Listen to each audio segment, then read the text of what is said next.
Meranosmo bang wangaruna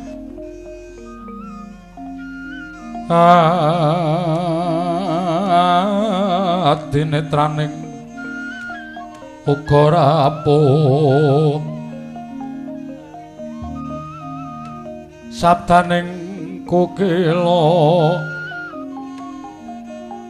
rengkanekara sakatar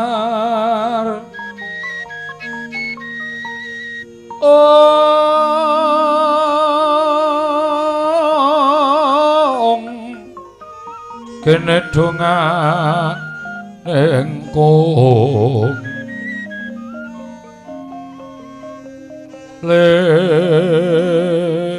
wowo sing pene panca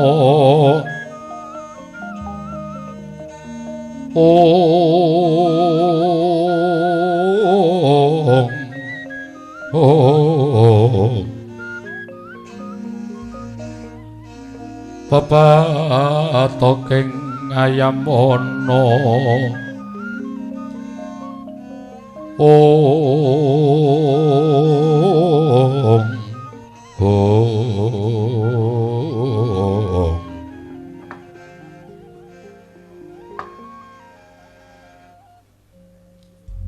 Putu Prabu Ndarawati kula wonten dawuh Eyang Puntadewa wonten dawuh Eyang Werkudara Janaka Matswapati Hagek Kopo kula wonten pangendika ing adawuh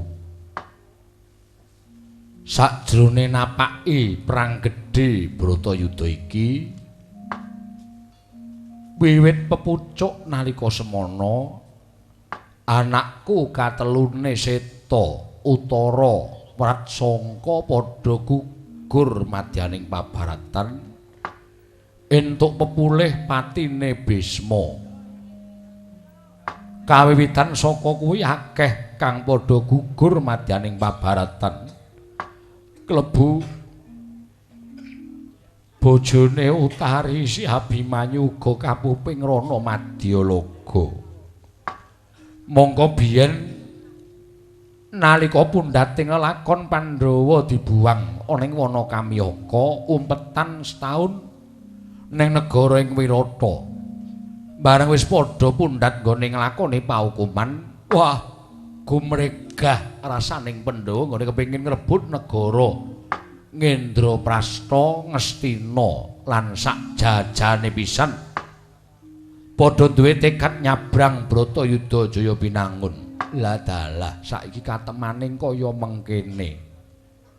Pepunden pinisepuh sanak kadang mitra kawruh garwa putra akeh sing padha gugur ana ing madyaning pabaratan. Kula nuwun sewu, Eyang. Nyun mapunten duka ingkang kathah dene kula wantun munggal pangandhanipun paduka Kanjeng Eyang. Inggih awit menawi dipun terusaken menika mangke lerekipun pangandhanipun Kanjeng Hyang tan wandhe namung badhe gegetun dhateng lelampahan ingkang sampun nglampah. Inggih menika gegetun tumapaking Bratayuda. Rak ngaten to menika. Lho, ora perkara kuwi mung sejatine aku kepengin sampun. Sampun dipun pundhat semanten kemawon pangandhanipun Kanjeng Hyang. Ingkang naminipun siji pesthi loro jodho telu tibaning wahyu. Menika kinodrat dhateng panguwasaning dat kang murweng dat klebet pati menika ugi mekaten. Digedhongana dikuncenana menawi Gusti ingkang sampun maringaken wangsul dhateng panjenenganipun menika mboten badhe kirang jalaranipun. Klebet para pepundhen mini sepuh mitra kawruh garwa putra wayah ingkang sampun sedaya gugur wonten ing pabaratan menika kala wau sampun ginaris dhateng purbaning Wang Mahanasa. Kula lan paduka Kanjeng Hyang menika namung titah sewantah, mboten kenging gresula, mboten kenging nganggo ndeli, miwah mboten kenging anggetuni. Awit sedaya sampun kawengku dhateng purbaning Hyang Maha Manun Kanjeng Hyang. Lho la iya. Iya, aku ngerti. Yen bab perkara kuwi aku wanuh, aku weruh Kresna. Ning iki mengko bakale ora saya sithik kang padha tekaning pati, nanging bakale saya akeh sebab jejonggole Ngastina durung padha metu kabeh. Narpati Basukarna, Begawan Durna, Ratu Mandaraka kuwi sing tak anggep dadi jejonggole Ngastina. mongko durung ketok. Lah iki yen nganti katelune Senopati mengko padha ketok tan wurunga akeh sing padha gugur ora ngemongake Senopati saka Pandhawa nanging klebu prajurit cilik-cilik kuwi akeh sing padha dadi banten. Bab iki mau perlu dipetung sampun boten kedah dipun petang malih. Dasarmu apa? Liripun upamanipun tiyang mlampah menika sampun wonten dumugi tengah lepen. Mundur iki badhe klebus, majeng iki badhe teles. Mila denten sakmangke sampun ngendon-ngendoni dhateng gumregahipun raosipun para Pandhawa anggenipun napaki perang suci menika Kanjeng Hyang. Ing mangke Kanjeng Hyang kantun mresani kemawon. Pujangganipun Pandhawa menika saged nuntun dhateng Pandhawa dhateng kemenangan menapa boten. Menawi boten kula nyucuh dhateng ingkang wayah ing Darawati Kanjeng Hyang. Rekat lampahing rata tanpa antara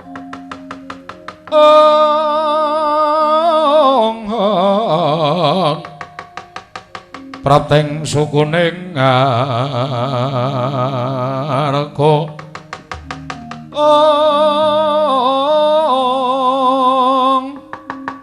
ram kang temingal dendeng saengga praja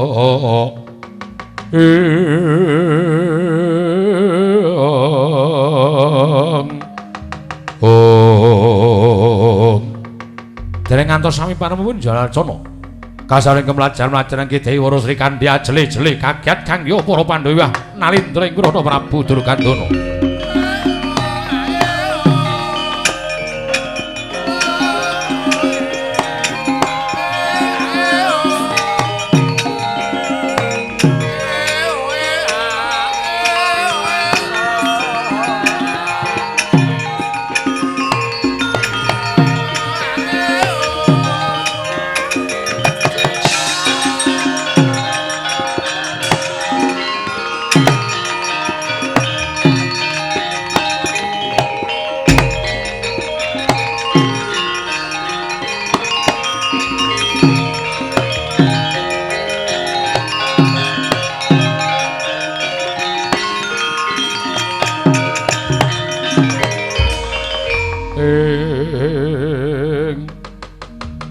Wanudya Yutama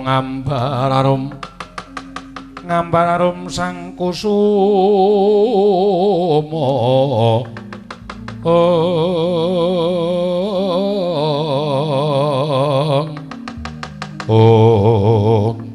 Sri Kandi inggih kula Kanjeng Hyang. Ora Sri Kandi kok kowe nganggo kesemekan kok kaya wujuding sarung batobat.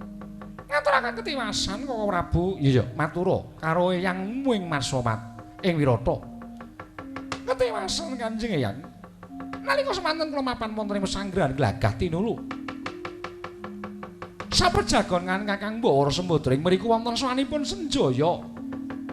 Piyambakipun matur kaliyan kula bilih badhe balik ngrencangi dhateng para Pandhawa mila lajeng kula maiben. Wekasan Senjaya runtik manahipun majeng wonten ing pabaratan.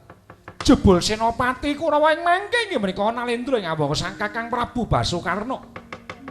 Sepinten to bangganipun Senjaya anggenipun mengsah Narpati Basukarna wekasan gugur madyaning Rana Madyalaga. Nalika semanten kula menika budidaya ngrencangi dhateng Senjaya pepulih dhateng pejahipun Senjaya. Nanging dumatakan batobat Kanjeng Hyang. Kula dipun gawe lingsem dening Kakang Narpati Basukarna. Ing atasipun lepasaken ponang jembaring kemawon boten dodo kula ingkang dados lesan. Nanging kesemekan kula wekasan mudhar kesemekan kula dados dipun gegujeng dhateng sedaya prajurit Kanjeng Hyang. Mekaten cariyosipun Kanjeng Hyang.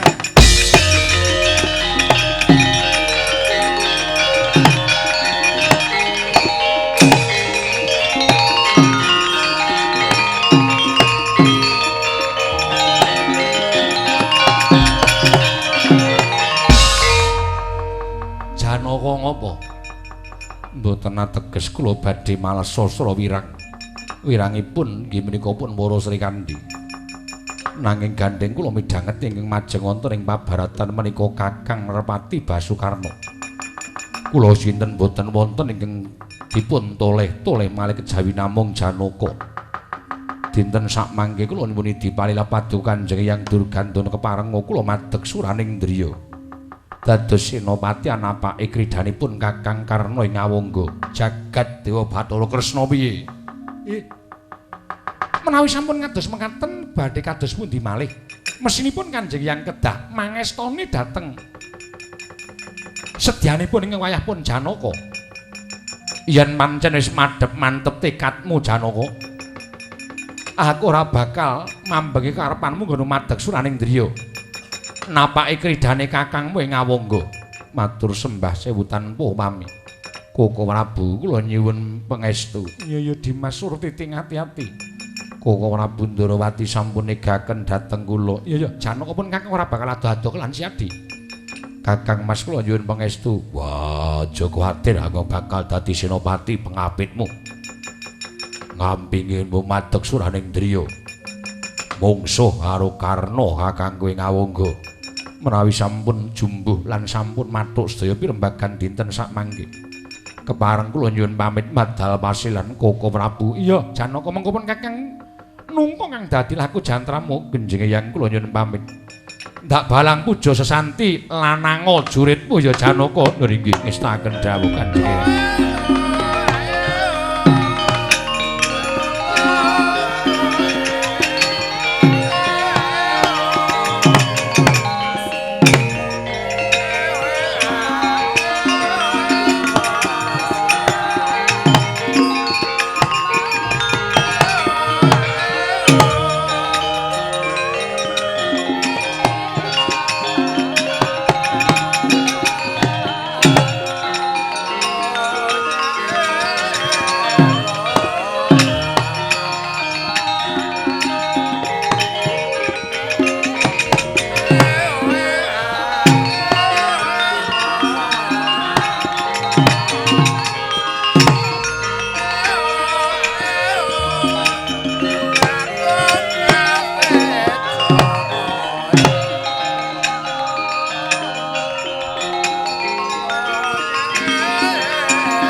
Kresna sinayang mangklung mintonaken dewe kramanira kang mitrane ngasta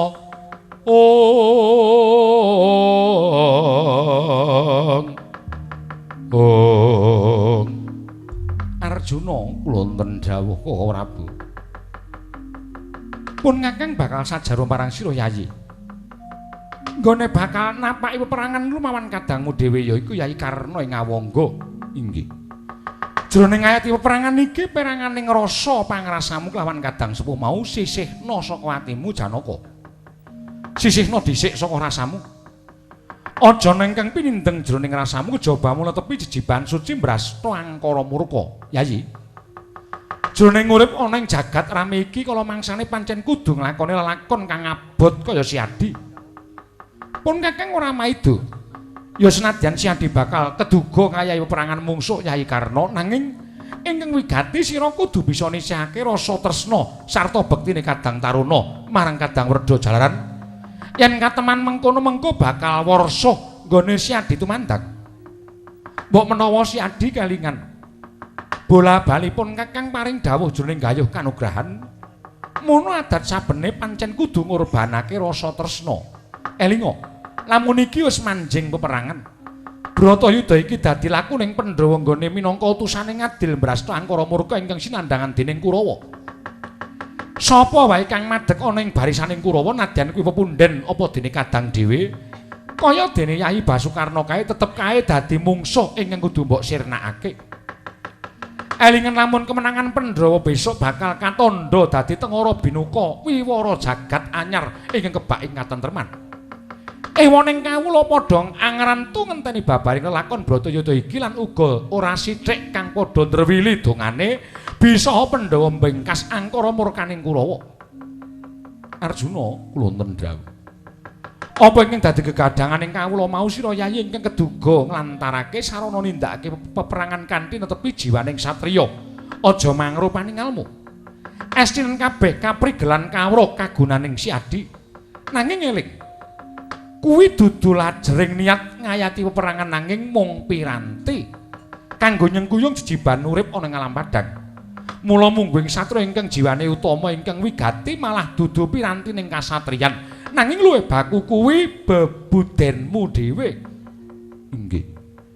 Mula akeh salokaning para sepuh ngandhakake mula luwung dadi wong bodho ning duwe bebuden luhur tinimbang dadi wong sugih kawruh, sugih kadigdayan nanging lethek gedhowane.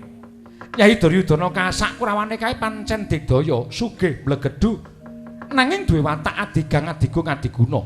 Seneng umbar hawa nepsu demen ngendhak gunaning jalma. Mula kadigdayan lan kasugihan sarta pambegane mau ora bakal migunani marang raharjaning wong urip. Mula tiba kosok balen mung dadi winiing karusakan. Dene Si Adi lan kadangmu kabeh mau ingkang pancen wis tinuding dening Jang Mahanasa dadi utusaning Adil Brasta marang Duryudana sakurawane ana ing Bratayuda Jaya Binangun. Jroning kalodhangan iki yen nganti mrucut jangkaning dewa tegese lamun sira Yayi nggone tumandang warsa ing rasa merga prang tanding kelawan kadang tuamu wekasan sira Yayi nganti kapuping ana ing Madyalaga tegese rasa tresnamu mau bakal ngobar jagat saisine. Rasa nggonmu ngabekti marang dulur tuwa, rasa tresnamu marang dulur tuamu mau bakal nutup korining katentreman ana ing jagat gedhe iki Janaka.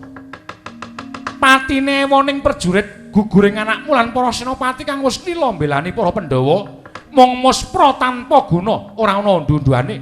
Yen to isih mbok simpen rasa ngabekti kan wong tuwa, mbok simpen rasa tresnanmu marang Narpati Ngawangga, sisihna sing adoh.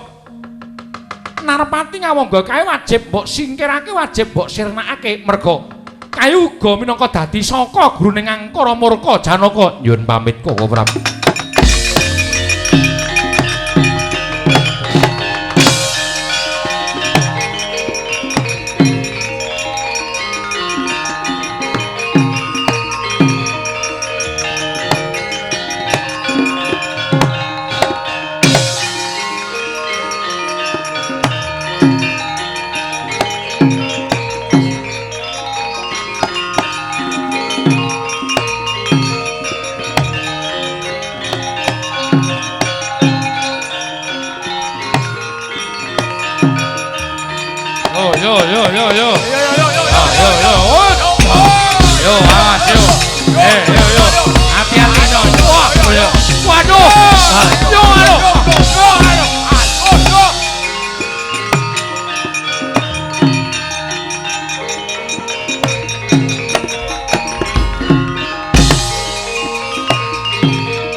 Ngesesmawa lindhu lawan angin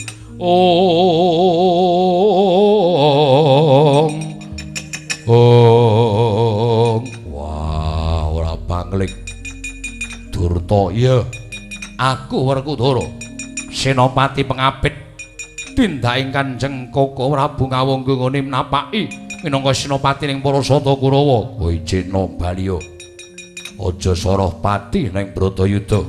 Nadyan tekaning pati dadi bleduk si Blegedaba bakal tak antepi minangka betenging Kakang Prabu Karna ing Ngawangga. Wah, wangkal. Wah.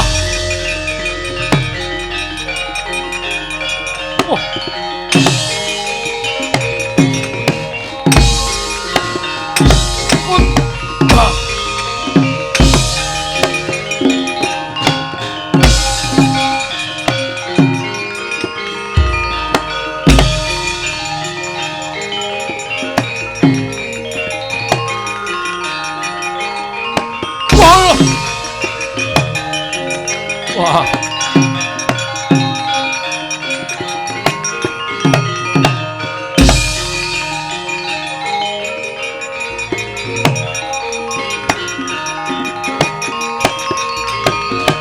Pecah tiadamu makut.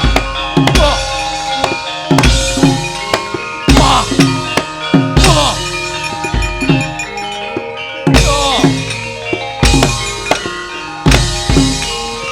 Oh.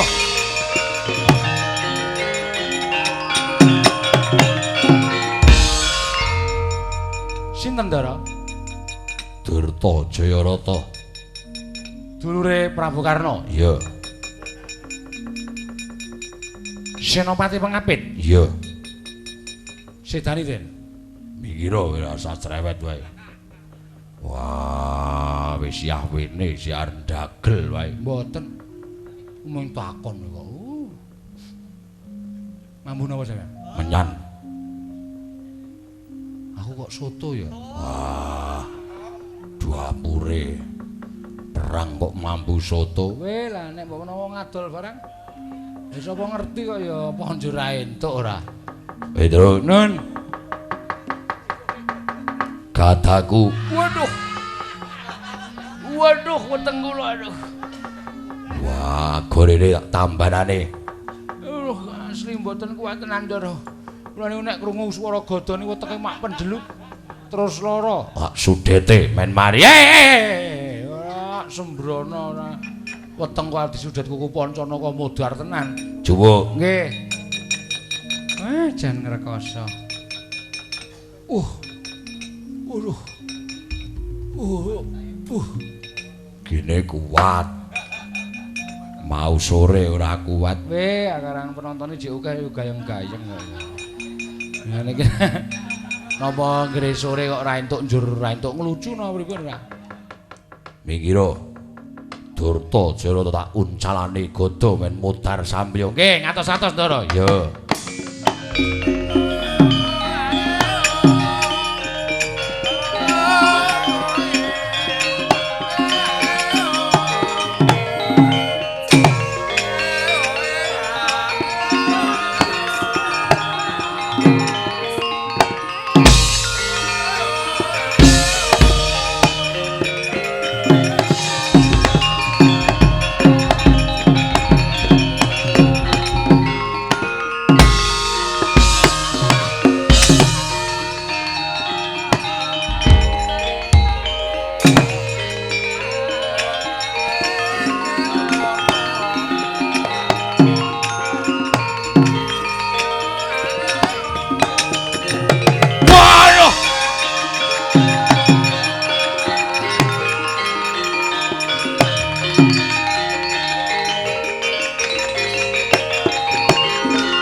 Surak mawurahan manengker gumuruh. Senopati Pengapitipun Prabu Karna Basusina nenggih Raden Durta lan Jayarata sirna margalayu. Kapuping rana Madyalaga. Tanggaping gati nenggih Prabu Karna sigra mandhap saking kreta nenggih Narpati Basukarna.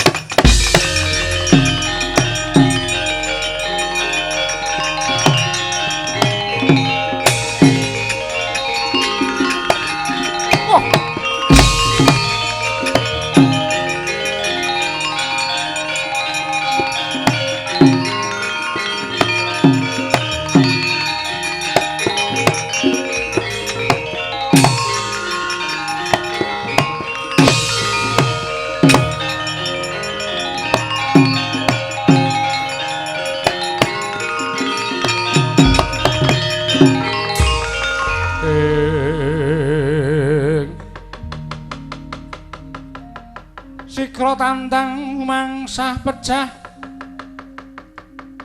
nyangking gada lawan bindi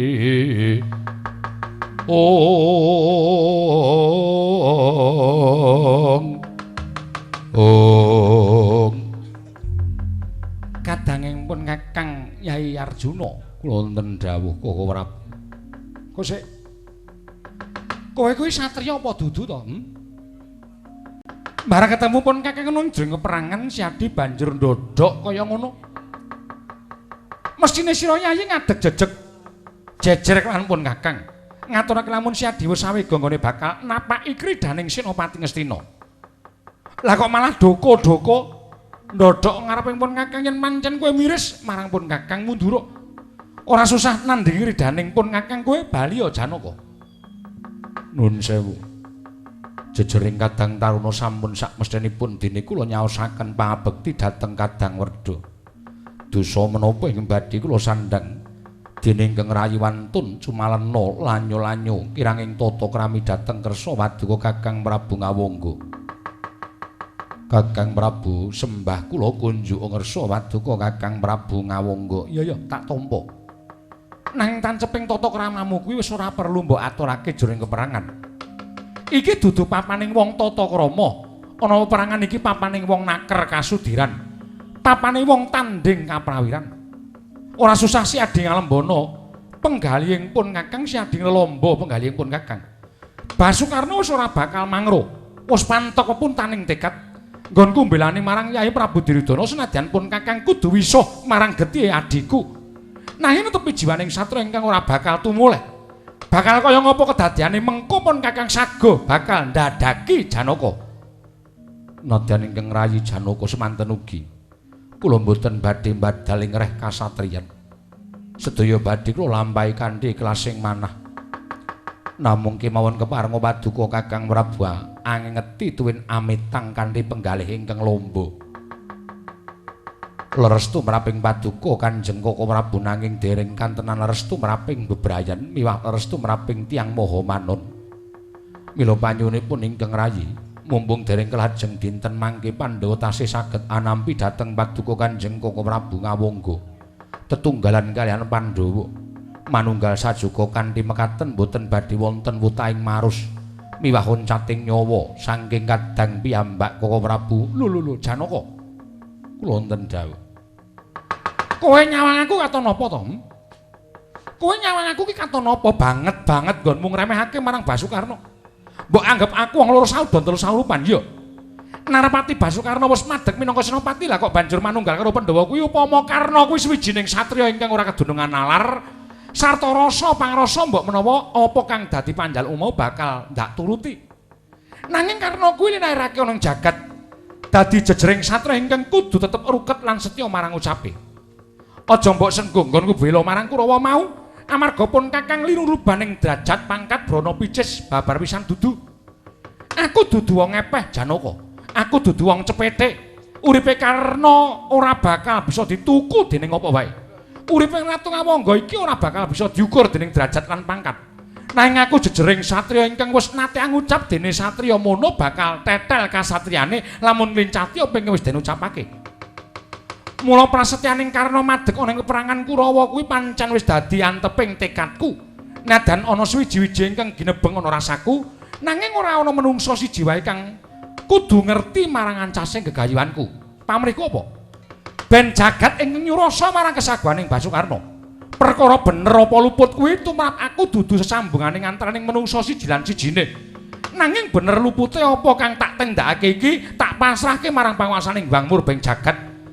Jalaran ingkang ngasta bener sejati. Sarta ingkang menang luputake tumindake kitah ana Janalaka kuwi tumrap aku amung sing gawe jagat. Upama mbok sawang madegku ana Kurawa iki luput sak karepmu nggonmu ngarani. Semono uga lamun mbok anggap bener uga mangsa borong saka ngendi nggonmu metung. Pun Kakang ora menang handuwa. Janaka, ora susah Kakang gunem tanpa guna. Ayo, seblakno dadamu. Kene, pun Kakang ladenana dimen marem Kadang Mutuwa Ngawangga iki Janaka.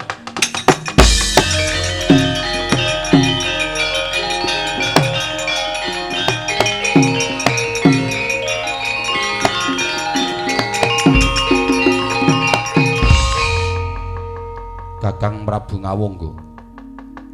Yen pancen kersane Kakang Prabu kaya ngono nyuwun pangapura yen to aku dianggep lancang kelawan Kadang tuwa. Kabeh mau netepi jejering kasatriyan sejati. Ayo ungalno dadamu mara jajalan kridaning Janaka Kakang Prabu Ngawangga.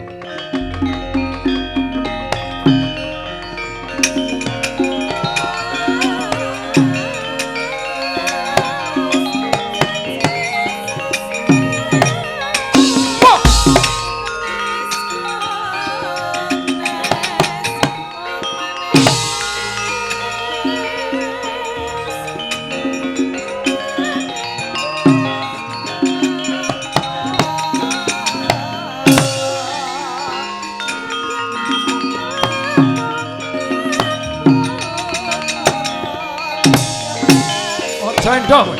Mati jeneng.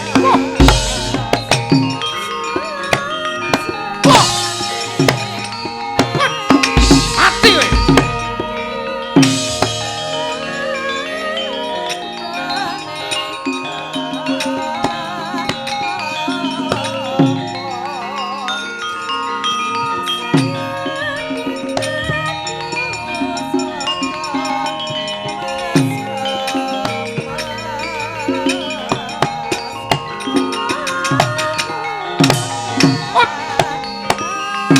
Rubuh dening aku, Has. Mati kowe. Has. Cah jajal. Ayo. Aja mundur kowe Janaka.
Wah, edan.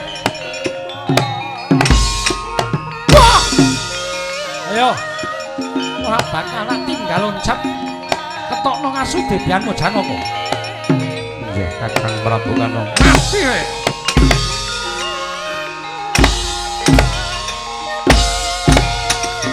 Wah!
Suda karusanmu Janaka.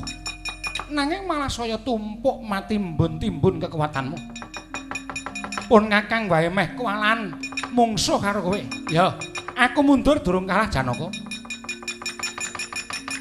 Kowe dadi senopati ning para Pandhawa pun Kakang dadi senopati ning para Kurawa. Paripaksa dina iki bener kandhamu kudu wis ora ana tabeting rasa sedulur. Ketiban pusakaku jemaring ora geblak kandhamu tak groni kowe Janaka.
Pripun Ndara? Kakang Basukarna lepaske pusaka Kyai. Terus nglepaske jembareng kena sumpingku. Teman jigluk sumpingku Kyai. Ameng kena sumping kok sampean. Wong kok kuwatire gedhe banget. Nek bab sumping niku ampun kuwatir. Pun mboten sah sumelang. Nggih. Kula dandosi, kula ganti. Yo nganggo apa Kyai? Kula sumpingi nganggo parijata mengki rak saya bagus. Terus mangwales Adipati Karna niku ndak ngongasake kaprawirane Ndara. Iya Kakang Semar.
Bengok-bengok kaya bocah kuwi ngopo karo?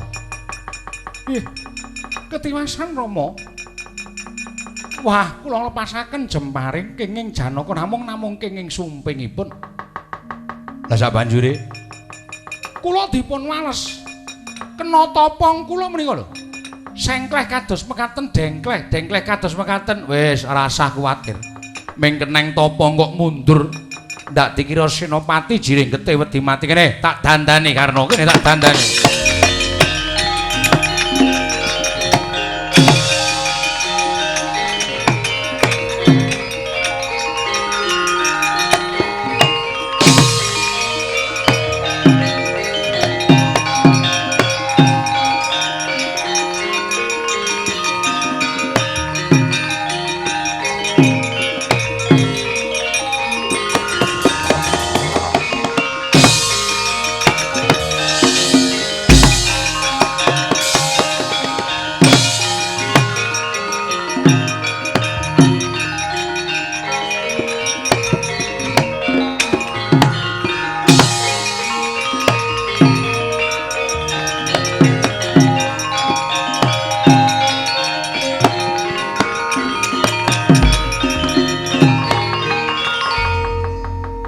Wujuding naga ngaglah ning ngarep aku sapa? Ih, nyuwun sewu. Sinuwun nami kula pun Hardawalika. Hardawalika kasinggan mekaten. Kacarita nalika semanten kula nate dipun pejahi. Duk nalika semanten dipun pejahi dening Raden Permadi. Raden Janaka ing tasih mudha. Wekasan sukma kula boten narimakaken ngramyang ngantos sak mangke. Wonten ing madyaning Bratayuda mriki kula badhe males kula dituwuh lara wirang. Dhateng pun Raden Janaka mila dipun keparengaken dinten sak mangke. Paduka Prabu Karna klatur nglepasaken pusaka panah. Lan panah menika badhe kula ginakaken sarana anggen kula badhe ngudi tuwuh males lara wirang dhateng Raden Janaka. Sinuwun, piye? Kula aturi nglepasaken panah lan panah menika dados sarana anggen kula badhe ngudi tuwuh lara wirang dhateng Raden Janaka. Sinuwun.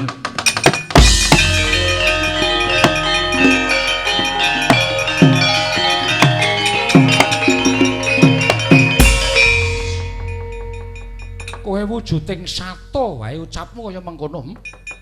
Apa mbok anggap Narapati Basukarna ki wong loro sadondel saurupan? Apa mbok anggap Karna ki wong jiring getih wedi mati? Iki tandinging Senopati iki dudu perang uraan, iki dudu perang ampyak awur-awur. ora ning sing padha entuk diwangi dening sapa wae. Nadyan kowe wujuding badan alus jenengmu Hardawalika. Janaka ora weruh marang papanmu nggonmu mapan ana ing panahku nanging suthek Narpati Basukara yen menang merga mboke wangi.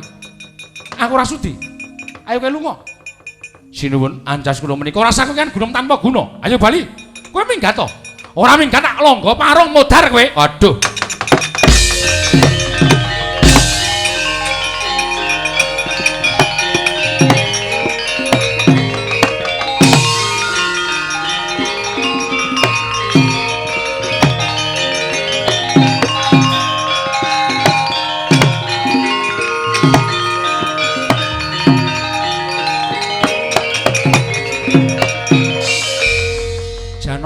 Wonten dawuh.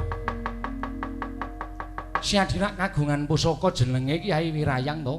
Wonten Prabu. Kuwi gaya kekuwatane dienggo nyuwargake sukma ingkang sangsaran kasinggihan. Lepasno. Kersanipun Paduka Koko Prabu. Wis to, kowe manut pun Kakang lepasno. Kyai Wirayang enerna ning gegantang kae Janaka. Mekaten Koko Prabu. Iya. Sak menika iya gage lepasno ngestaken dawuh Koko Prabu.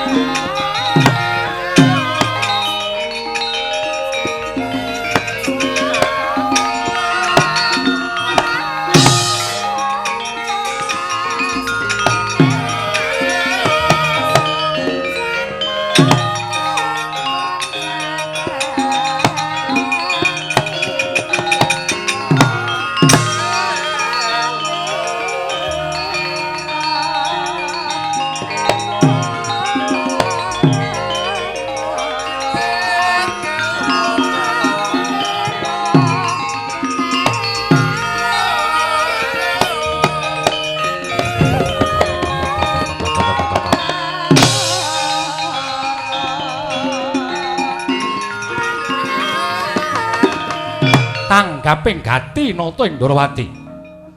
Sigra utusan keng rayi nglepasaken Jemparing Kyai Wirayang. Natas sukmaning Hardawalika temah bangkit manjing swarga loka. Kelokaning jagat gawaning para dewa.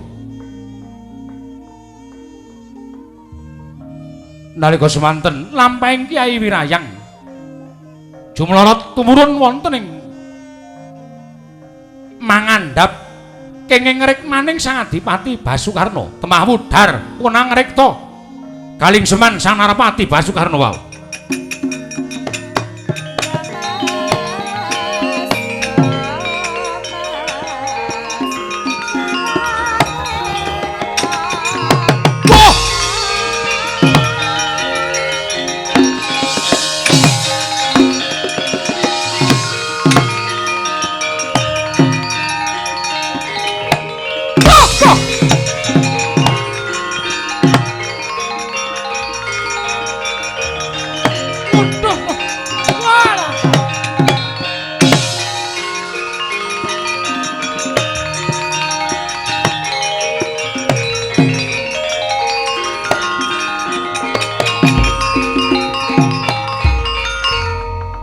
Eneng apa meneh?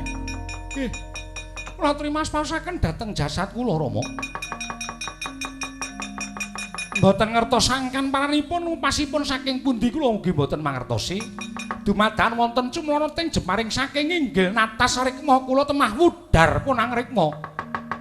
Lah terus kula kedah kados pundi? Lah ming rambuté kok bingung to kowe. Senopati kok kalahe ming rambuté wudhar ayo kene tak dandani. Tak dandani Janaka tantangen perang numpak kreta Karna. Inggih ngestaken dawuh Rama.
Aja tida-tida.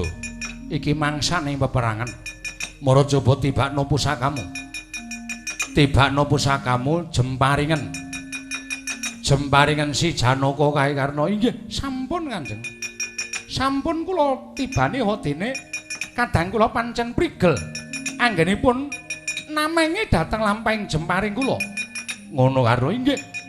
Kula aturi nyaketi langkung caket ki malih Rama. Kula aturi nyaketi langkung caket mangke supados saya cetha paningal kula anggen kula mas-masaken dhateng ridhanipun kadang kula Rama. Tansah marpamoring sukma-sukma sinukmaya. Winayu ing asepi. Om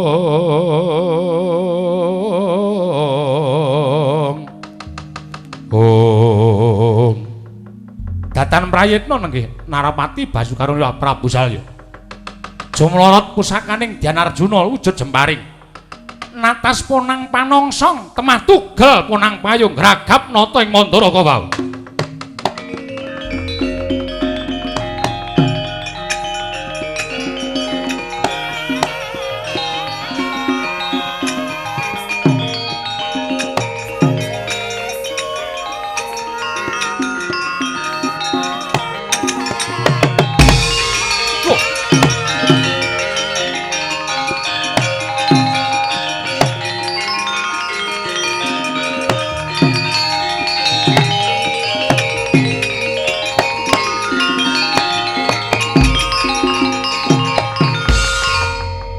Jedor suarane ora pangling panongsong.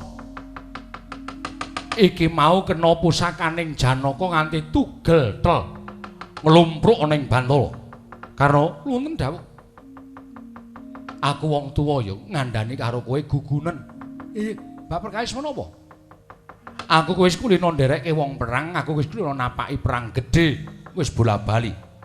Umure Salya wis yen ditanding karo kowe durung ngerti apa-apa, aku wis wareg mangan gempalaning jagat legiasi ning karenan.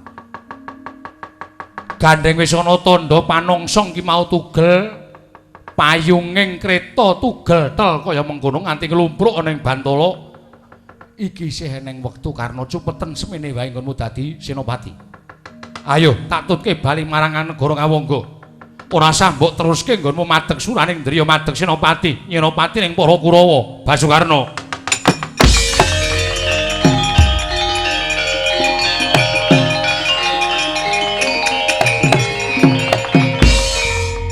Panjenengan menika tiyang sepuh menapa bocah? Wis kelakon kaya ngene kok saiki lagi tutur-tutur karo Basukarna. Wis wancine kaya ngene kok saiki lagi elek-elek karo Basukarna. Kula menika satriya lho, Rama. Kula menika satriya. Kula menika nek wis maju perang, anane mung menang apa mati. Kula mboten pitados kalian gugon tuhon. Ana panongsong tugel, ana jaran mati, ana kusir modar, kula mboten badhe melu. Ing wigatos dinten mangke kula badhe mejahi dhateng pun Janaka. Menika ancas sing gayan kula ora sah elek-elek karo Narpati Basukarna. Wis kedadian kaya ngene kok elek-elek. Panjenengan iki wong tuwa ora iso digugu gunemane. Esuk dele sore tempe. Olah dalah.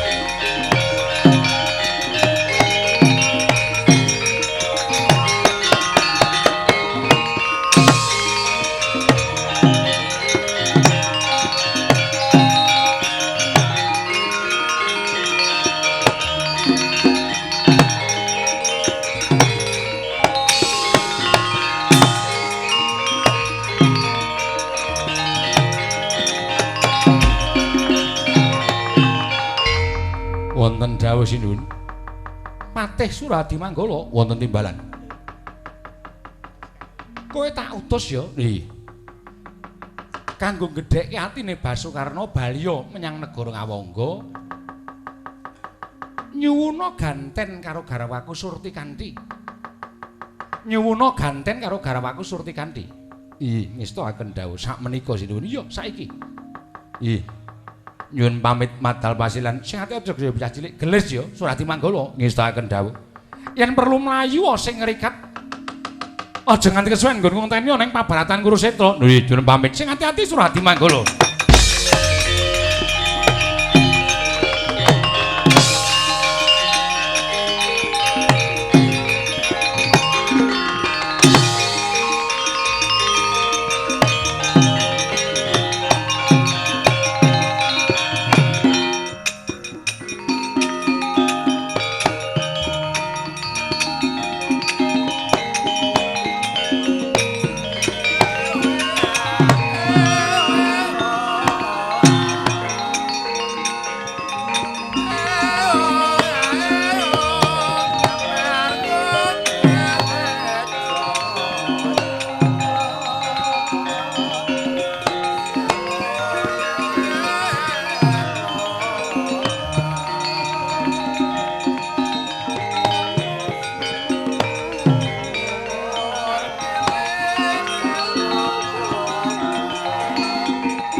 mlayung gwayaning Sang Dewi Surti kanthi nadyan sawetawis lenggah madaning pendhapi kedaton ing awangga tansah kepi-kepi kemutan dhateng pasuryan ingkang raka nenggih Sang Adipati Basukarna datan kendhat anggenipun tansah netesaken waspa nganti kaya tangkis dadal dadak sakuling mangke pelajaripun Patih Surahadi Manggala Kladuk Yuswa mila datan Sraba-sraba minggah wonten ing pendhapi Mabuka Susilastawa melar mingkus undaling Huswa kaget kadurung kasan nenggih Dewi Surti kanthi wau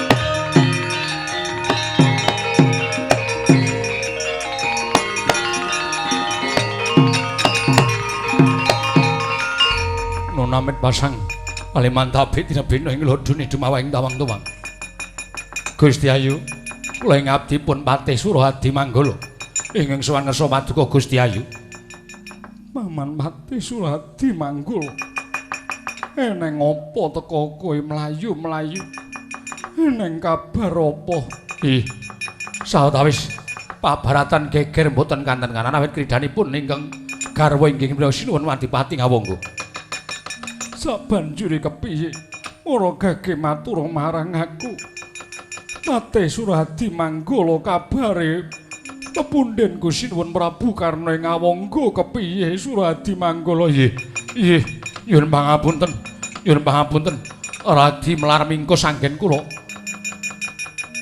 ngampet kados mekaten menika awit kula sampun Kladuk Yuswa lan mlajar ingkang tebih Gusti Ayu iya sabanjure piye apa Kanjeng Sinuwun madeg suraning driya nggih sampun nggih sampun sabanjure kowe sowan apa areng ngabarake yen to Kanjeng Sinuwun Ngawangga kapuping Rana Madyalaga tegese seda gugur ning pabaratan nggih kula badhe ngabaraken inggih piye Surahadi Manggala inggih piye apa Kanjeng Sinuwun gugur ning pabaratan nun pamunten inggih mekaten batobat Sinuwun